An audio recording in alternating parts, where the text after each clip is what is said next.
Olá, pessoal! Sejam todos bem-vindos a mais um episódio do CS Jurídico Cast. Direito claro e informação segura. Nunca se falou tanto sobre o emagrecimento como agora.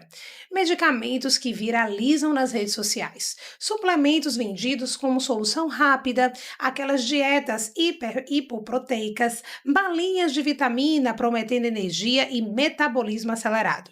O que antes era uma busca por estética, hoje envolve saúde, indústria farmacêutica, redes sociais, consumo digital e até mesmo responsabilidade jurídica. Mas diante de tantas tendências globais, surge uma pergunta essencial. Estamos diante de uma revolução científica ou de um mercado que cresce mais rápido do que uma informação de qualidade? No episódio de hoje, vamos entender o que realmente está mudando na alimentação e quais são os impactos dessa nova era. Temos o prazer de trazer como convidada a doutora Ana Beatriz, nutricionista que vai nos ajudar a compreender os riscos, os benefícios e os limites dessas novas tendências. Seja muito bem-vinda, doutora Ana Beatriz, é um prazer tê-la aqui. Seja bem-vindo, doutor Nelson, também, Obrigado. aqui conosco para discutirmos uma temática tão importante e tão atual, né? Pensando, inclusive, na questão do advento, né, dessas redes sociais, hoje a gente vê muito a questão do emagrecimento, muito se fala, não é, doutora, sobre Exatamente. emagrecimento. Mas antes de Uhum. adentrarmos propriamente dito na temática, eu gostaria que a doutora contasse para a gente quem é Ana Beatriz, qual é a tua trajetória, para que assim os nossos ouvintes possam te conhecer um pouco mais. Pronto. Primeiramente, muito obrigada pelo convite. Estar aqui no CS Jurídico Cast é um prazer. Então, muito obrigada, Iana. Obrigada, doutor Nelson. Então, eu sou Ana Beatriz Silva dos Santos, sou nutricionista já aí com a formação e atuação em emagrecimento. Sou especialista em emagrecimento e atuo nessa parte de trazer uma qualidade de vida para o paciente com um emagrecimento sustentável e longevo. Hoje a gente vai falar sobre isso, como realmente ter um emagrecimento de qualidade de vida. Então, eu tenho uma trajetória com a prática clínica. Durante a faculdade, tive a vivência de tratar pessoas com doenças crônicas que procuram não somente o emagrecimento, mas também alguma qualidade de vida. É muito recorrente essa questão. Eu quero só cuidar da alimentação, a estética não é a primeira opção. Tive uma trajetória bem forte com suplementação, trabalhei em lojas de suplementos, tive o prazer de entender um pouco da trajetória bioquímica de vários suplementos também, e atuo com abordagem comportamental. Então, não sou aquela nutricionista que olha só a caloria, entendo o contexto, as emoções, tento equilibrar a sua relação com a alimentação e o objetivo também. Importantíssimo, né, doutor Nelson, analisar realmente as peculiaridades de cada caso. E a gente que atua também na área jurídica, né, é de fato, doutora, fundamental. Muito se Uhum. fala hoje na atualidade sobre emagrecimento, né? É, Vimos muito isso presente nas redes sociais, propriamente dito. Anteriormente, a questão do emagrecimento se dava muito por questão de treino, uma uhum. alimentação, podemos dizer assim, mais regulada ali, não é? Mas hoje, com o advento, né, podemos dizer assim, com o avanço propriamente dito de todo o mercado farmacêutico, hoje a gente lida realmente com a questão de medicamento propriamente dito, direcionado a isso, tem também a questão dos suplementos, enfim, existe toda essa sistematização. Mas na Uhum. tua visão, diante da tua trajetória, que você conversou aqui pra gente, né, conversou aqui conosco, o que mudou na tua visão como especialista, como atuante na área? Seria realmente uma alteração, podemos dizer assim, no mercado, propriamente dito, contemporâneo, com a influência das redes sociais, certo? Ou seria tecnicamente, como eu posso dizer, um avanço, né, da ciência da Uhum. nutrição? Como é que funcionaria na tua perspectiva? Pronto. E estamos basicamente vivendo os 2 cenários, um avanço, mas também uma influência forte do digital. Porque os medicamentos, como esse o Ozempic, o Mounjaro, é um exemplo do avanço da ciência e da saúde, mas também a rede social está aí como um aliado, mas também um problema. Um aliado porque ajuda a espalhar boas notícias, mas aí chega alguns aspectos trazendo um corpo perfeito, um imediatismo, um atalho que pode ser Hum. risco à saúde. Então, espalhar essas informações de forma errônea, algumas fake news, algumas distorções de saúde que acaba tendo um problema. E até a interpretação de algumas pessoas de querer algo de ser muito milagroso e fácil é o que prejudica. Então, atualmente, pensando até um cenário de saúde pública, no ao redor do mundo tem uma média de 700 milhões de pessoas com obesidade, mas também teve um avanço de pessoas procurando um esporte para a qualidade de vida, para a saúde mental. Então, a atividade física não chegou ainda na curva da obesidade, mas teve um avanço. Infelizmente, é uma coisa que pode demorar, mas que tem avançado também. De forma bem gradativa, né, isso é uma Exatamente. maravilha, é um conforto, né, para nós, Exato. assim, também. Interessante. Doutora, a senhora citou aí a questão do Monjaro, Ozempic, que tem ganhado notariedade mundial, e a gente sabe que com a chegada Uhum. desses produtos, a gente tem também o risco de falsificação. Sim. Muita gente, muitas pessoas têm aderido ao uso desses produtos, medicamentos, Uhum. e muitas vezes sem uma indicação. E quais são os riscos para as pessoas que fazem uso por conta própria, sem qualquer indicação e, Uhum. pior ainda, sem ter a certeza se de fato está adquirindo ali um produto original, Pronto. certificado? É uma fala bem complexa, porque tem surgido muito em clínica. Coincidentemente, essa semana atendi 2 pacientes que começaram o uso desses medicamentos de forma sem acompanhamento. Então, tem aí basicamente para que serve, qual é o objetivo do Mounjaro, Ozempic. Eles têm os nomes específicos: semaglutida, que é o Ozempic, e tirzepatida, que é o Mounjaro. O nome científico Científico, deles. Então, claro. basicamente, eles imitam um hormônio da saciedade que nós produzimos no nosso corpo. Só que aí a indústria farmacêutica transformou isso em um medicamento injetável que dura por mais tempo do que segundos que nosso organismo já promove. Então, ele ajuda nessa questão de controlar o açúcar no sangue, que é a glicemia, dá saciedade, reduz a forma que nosso estômago fica um pouco mais vazio, que se chama retardar o esvaziamento gástrico. Então, ele tem essa ação. Ele, basicamente, os dois foram com o objetivo de ajudar no tratamento da obesidade, mas principalmente no diabetes, na diabetes mellitus tipo 2, que é realmente que a pessoa adquire ao longo da vida. E aí, basicamente, ele foi utilizado nos últimos tempos com objetivo mais estético. Algumas pessoas que não têm nenhum tipo de indicação quer o objetivo estético somente, acaba utilizando ele. Então, quais são os riscos? Tem durante e pós. Durante, muitas pessoas têm os efeitos colaterais, como náuseas, a constipação, que é o intestino preso, diarreia, vômito. Pode sentir algumas coisas no começo, mas algumas pessoas retardam mais esses sintomas também. Mas, principalmente, tem a questão do risco de perder algumas vitaminas e minerais sem o acompanhamento. Por quê? Se você come menos, você adquire menos alimento, menos vitaminas e minerais. Então, para eu comer 100 gramas de frango, a depender ao longo do dia, eu não vou conseguir porque o medicamento está tirando a minha fome. Então, essa deficiência de vitaminas e minerais é um risco que pode acontecer com pessoas que usam sem o acompanhamento, sem indicação. E um ponto bem interessante, que a gente se fala muito do emagrecer, mas a gente esquece de um ponto que é a massa muscular. É comum no emagrecimento ter uma perda de massa muscular, de musculatura. Mas, quando a gente faz esse uso de medicamento sem acompanhamento, sem um ajuste na alimentação, a perda pode ser 50%. Você perdeu 50 quilos ali em um período. Pode ser 25 de gordura, 25 de massa muscular. E qual é o problema de perder músculo? Você perde a funcionalidade, a sustentação do seu corpo.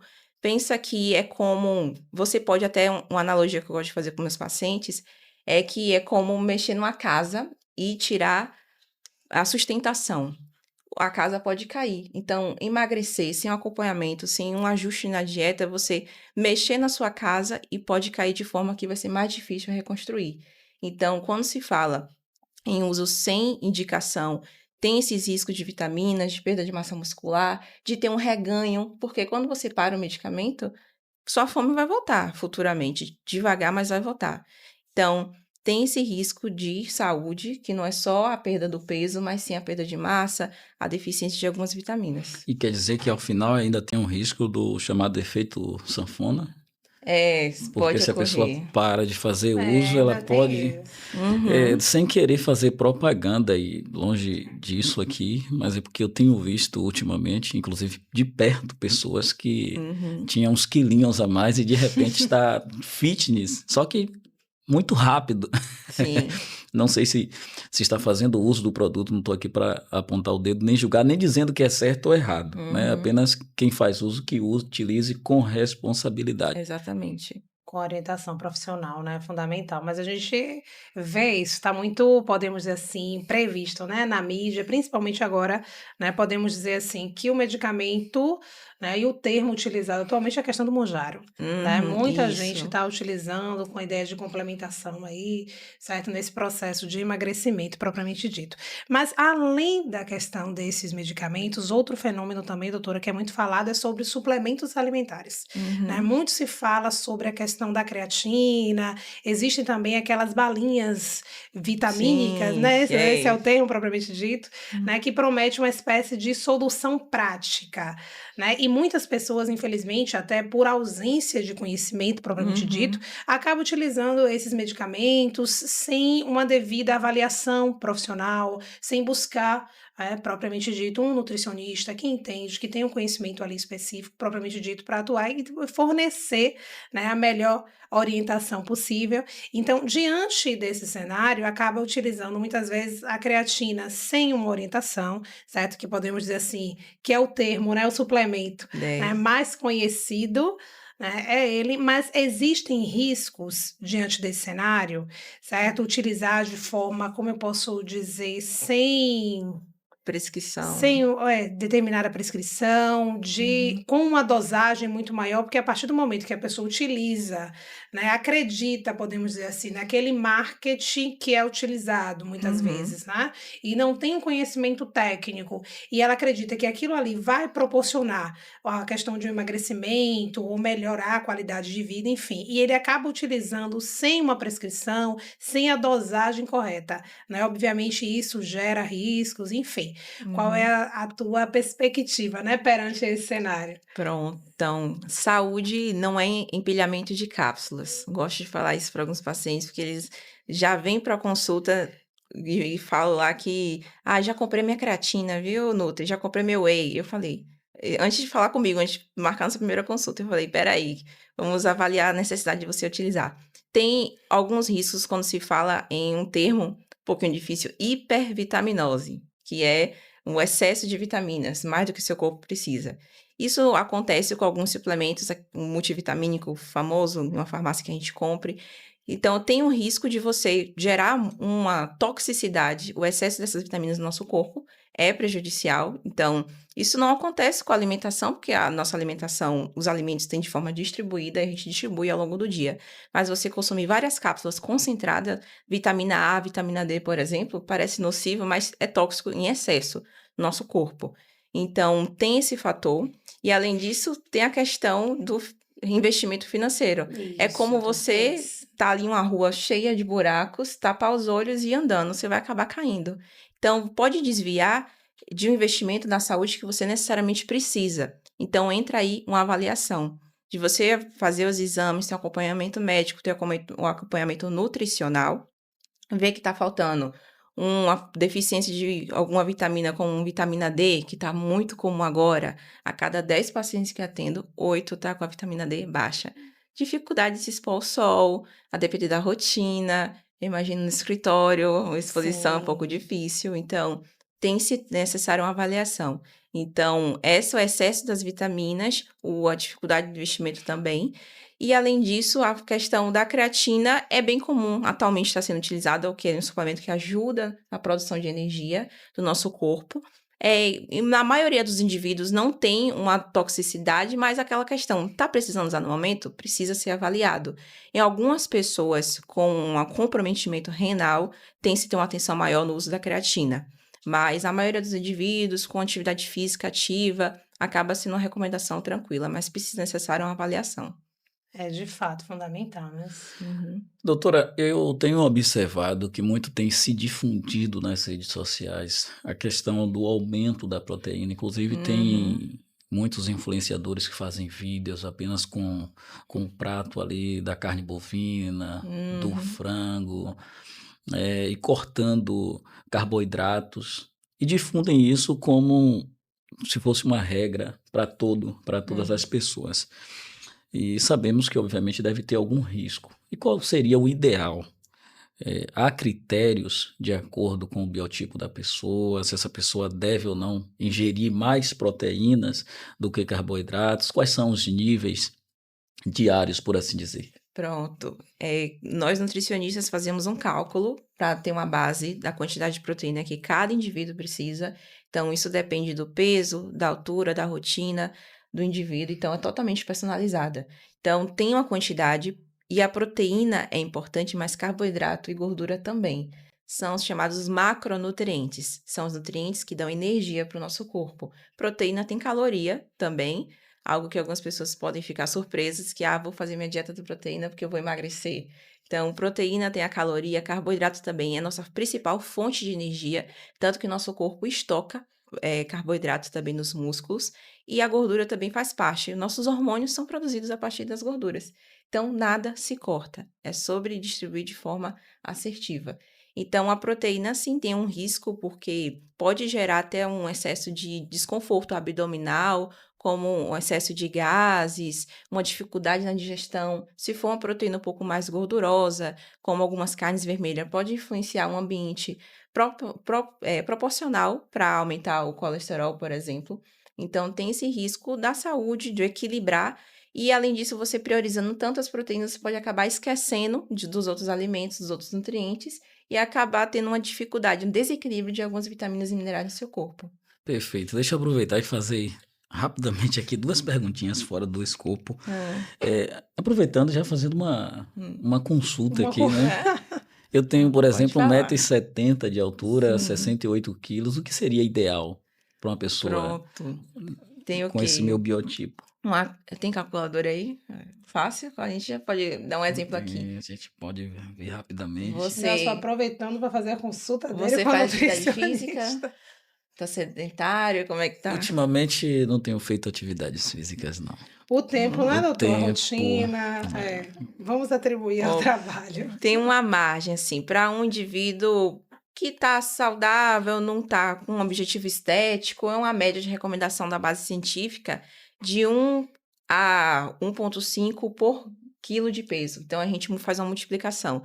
Mas aí você me diz que tá com objetivo estético, tá fazendo uma musculação, tá um objetivo mais atlético. Então, pode variar. Então, vou colocar aqui 1,2, o que seria 1,2 vezes seu peso. 68. 68. Daí, 81,6 gramas de proteína no seu dia, para o seu momento. Tô falando por alto aqui. Por dia? Por dia. Essa quantidade é por dia. Mas acredite, não é difícil, não. O que é que poderia ser uma base? Uns 2 ovos de manhã, com um pouco de queijo, frango, umas 120 gramas de frango no almoço, umas 100 gramas de frango no jantar, e uma opção de lanche com alguns ovos, por exemplo, como um sanduíche. Uma média, assim, uma ideia. O que é 81 gramas de proteína não tá em 100 gramas de frango. É uma coisa que acontece. 100 gramas isso que eu acabei de observar quando ela falou. Isso, porque ela falou 120 gramas de frango, aí eu falei, pô, você precisa de 81, então, na 120 gramas de frango já tá... Tá aí o conhecimento, por isso que o nosso objetivo como nutricionista é dar autonomia para vocês. Então, temos lá 120 gramas de frango. Não exatamente tem de proteína, porque o frango tem outros compostos também. Claro. Vou dar um exemplo comum, o ovo. Que algumas pessoas também estavam em alta o ovo, né? Dieta do ovo. Agora tem ovo específico, a gente não vai entrar no mérito aqui. De algumas pessoas, né? Então, aí o ovo tem a proteína, um ovo tem 6 gramas de proteína, tem uma média ali de 5 gramas de lipídio de gordura, por alto agora eu não vou lembrar exatamente, mas essa média, e tem um pouco de carboidrato.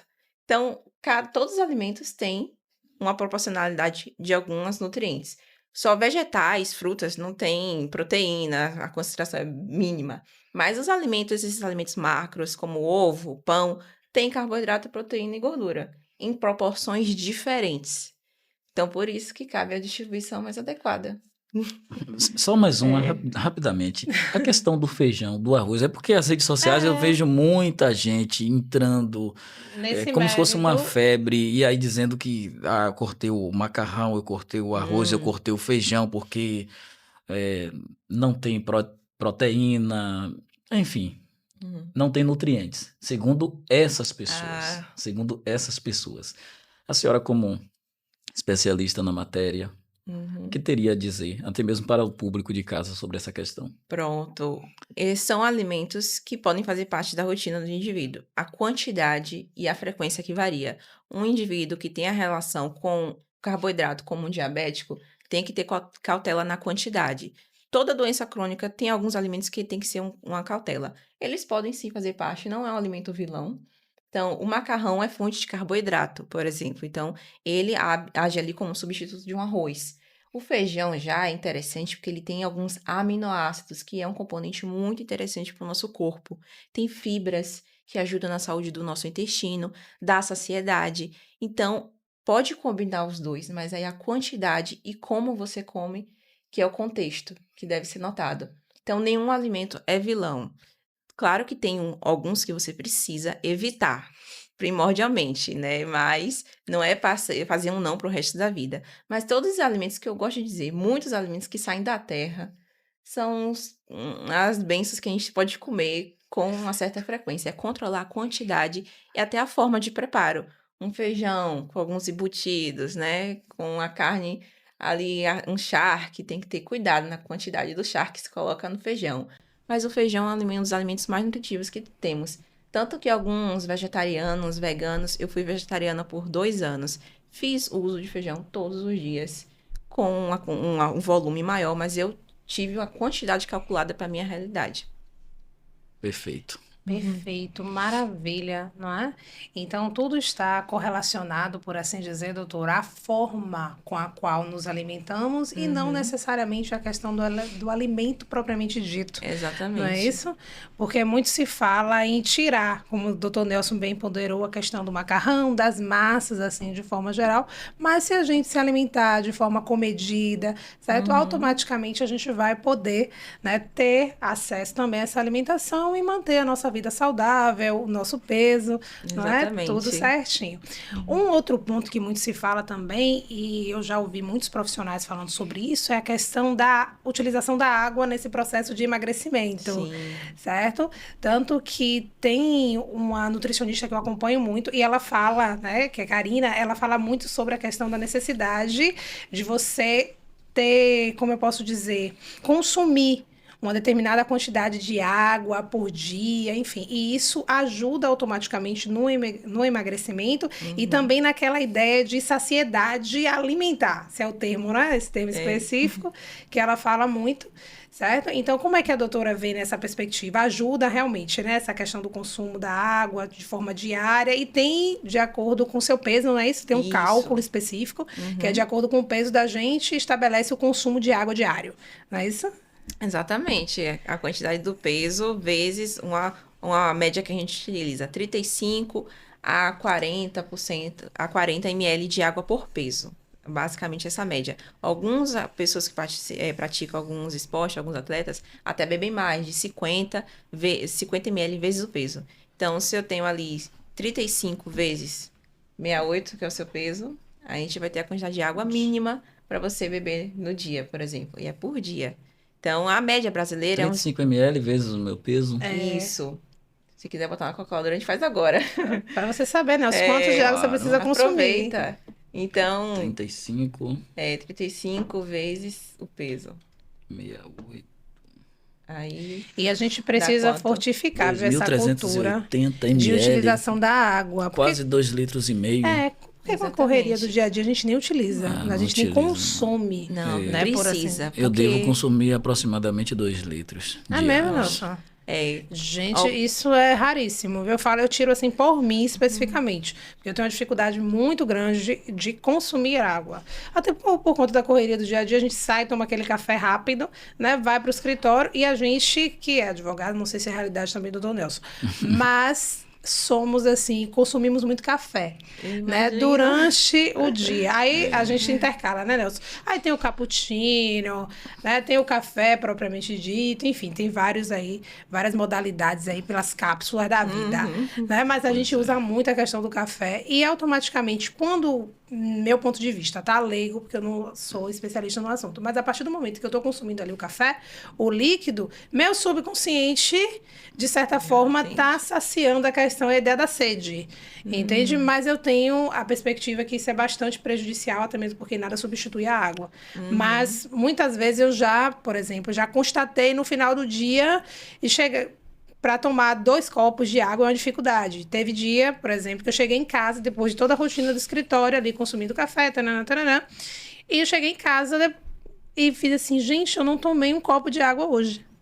Entende? E eu sei o quanto isso é prejudicial. A gente tem, né, propriamente dito, uma noção, mas por conta da correria, do dia a dia, enfim, né? Vamos atribuir, né, Nelson? Vou utilizar também da mesma justificativa a sua questão do trabalho e a gente acaba deixando de lado algo que é tão importante, que é a nossa saúde, que é o nosso corpo, não é? Até mesmo porque se a gente não tiver um corpo saudável, se a gente não tiver ali realmente energia, automaticamente, né, a gente não vai conseguir desempenhar todas as nossas atividades e as nossas responsabilidades, né? Exatamente. Eu queria fazer mais uma pergunta para a doutora, que a senhora externou ser ex-vegana, é isso? Ex-vegetariana. Vegetariana. Isso. Eu posso falar a diferença depois. Não, eu gostaria. importante, É importante, não, por gentileza. Pronto. Então, o vegetariano, ele acaba não consumindo produtos de origem animal. Então, leite, frango, ovos derivados. Mas existem subtipos de vegetarianos. Ovolacto vegetariano, ovo vegetariano, vegetariano restrito, que se chama. Eu fui ovolacto vegetariana. Eu consumia ovos e leites, mas não consumia frango, nem carne vermelha, nem peixe.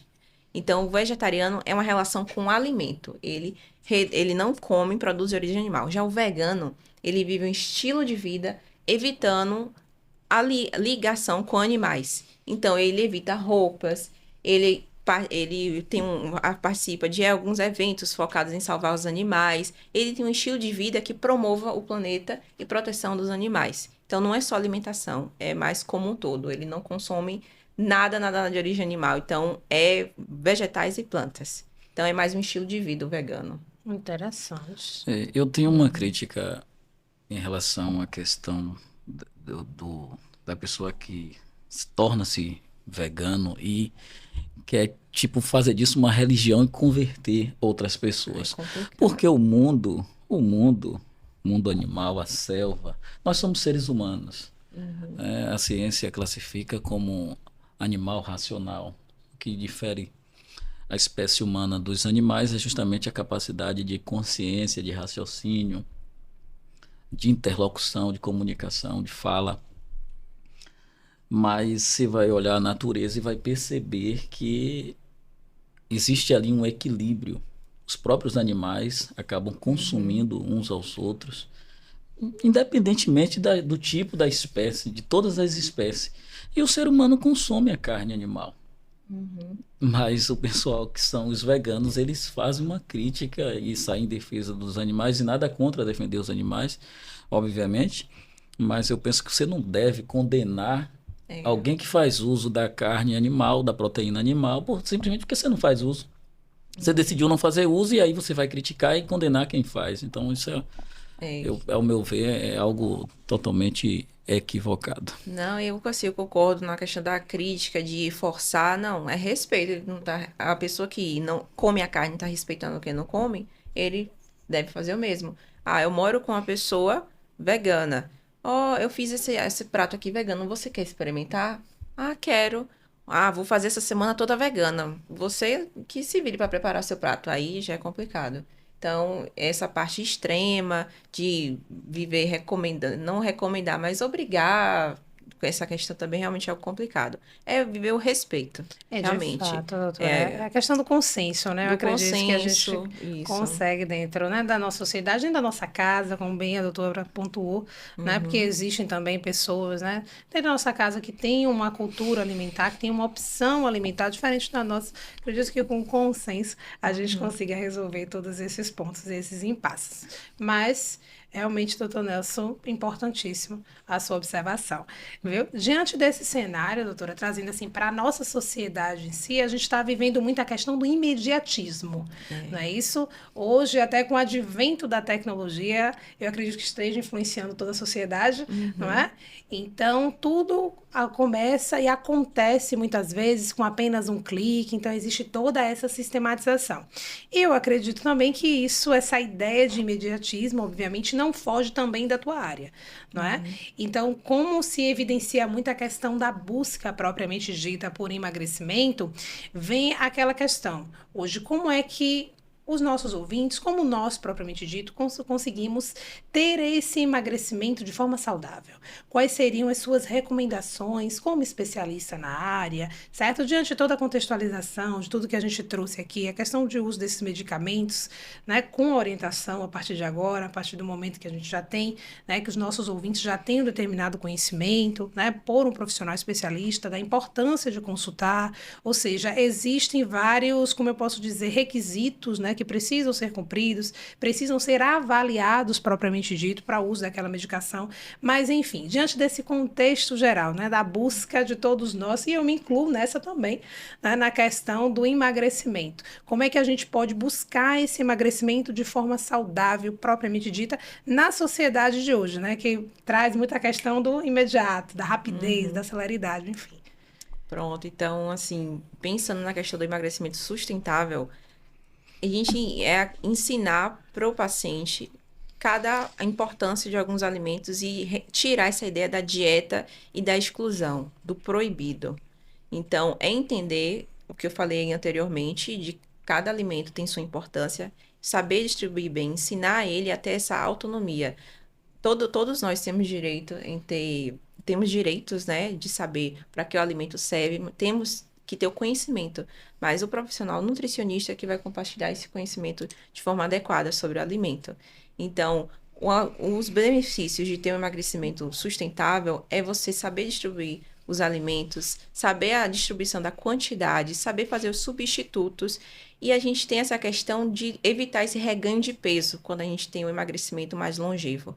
Diferente do emagrecimento mais imediato, por exemplo, o uso das canetinhas, né, do Mounjaro, do Ozempic, algumas pessoas têm esse emagrecimento rápido, mas não tem tempo de entender o processo de como modular a saciedade sem o medicamento. A preocupação está muito na balança, está correndo contra o tempo. Então, não é que os medicamentos sejam ruins, mas é ruim para quem faz uso sem indicação, na dose errada e sem acompanhamento.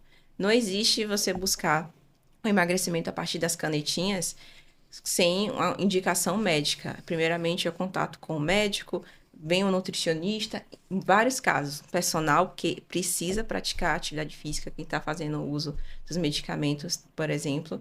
Em alguns casos, entra aí uma fisioterapeuta para ajudar a melhorar o intestino. Então, é uma ferramenta, mas não é a base, não é para todo mundo. Então, como conquistar esse emagrecimento mais longevo é com um acompanhamento, entendendo o processo, entender o comportamento e o contexto que o indivíduo vive. Porque não é só caloria. Você teve um trabalho estressante. Vai chegar em casa, o que é que tem de recompensa? Um bolo na geladeira.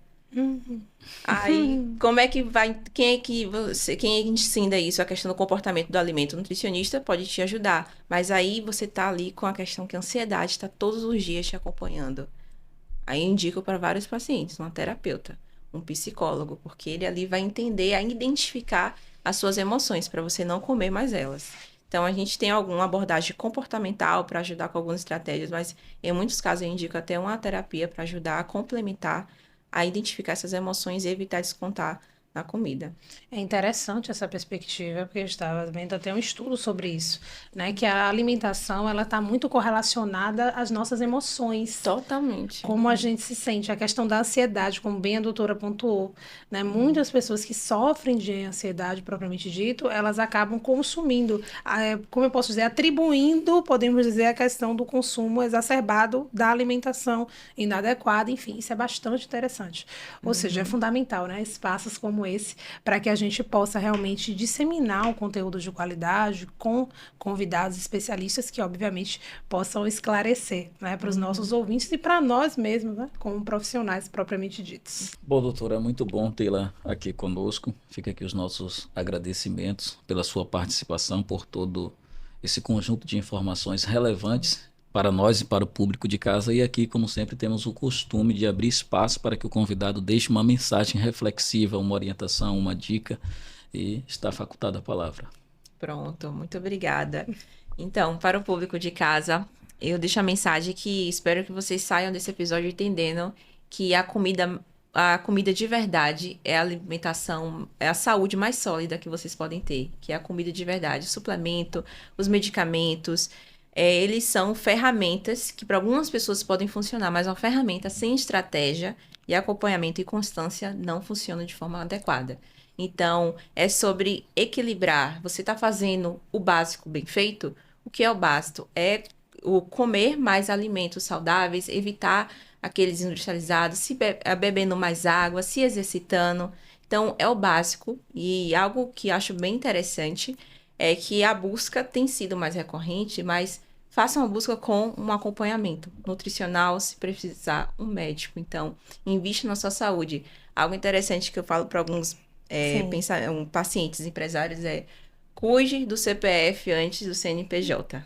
Importantíssimo isso, viu, doutora? Até antes do CNPJ, né, temos Existe a questão CPF. do CPF propriamente dito. Exato. Interessantíssimo. Agradecemos mais uma vez, doutora Ana Beatriz, por tanto conhecimento. Nessa nova era de emagrecimento, nós vislumbramos realmente que precisamos de um conhecimento específico, precisamos ter responsabilidade propriamente dito na questão de consumo, principalmente considerando a influência, né, das redes sociais, hoje que vem impactando as nossas vidas, as nossas casas. Não é verdade? Sim. E você que nos acompanhou até aqui, como sempre, se inscreve no canal, ativa o sininho, curte, compartilha, porque aqui no CS Jurídico Cast nós temos um lema, onde o direito é ponte, não há barreira. Até o próximo episódio.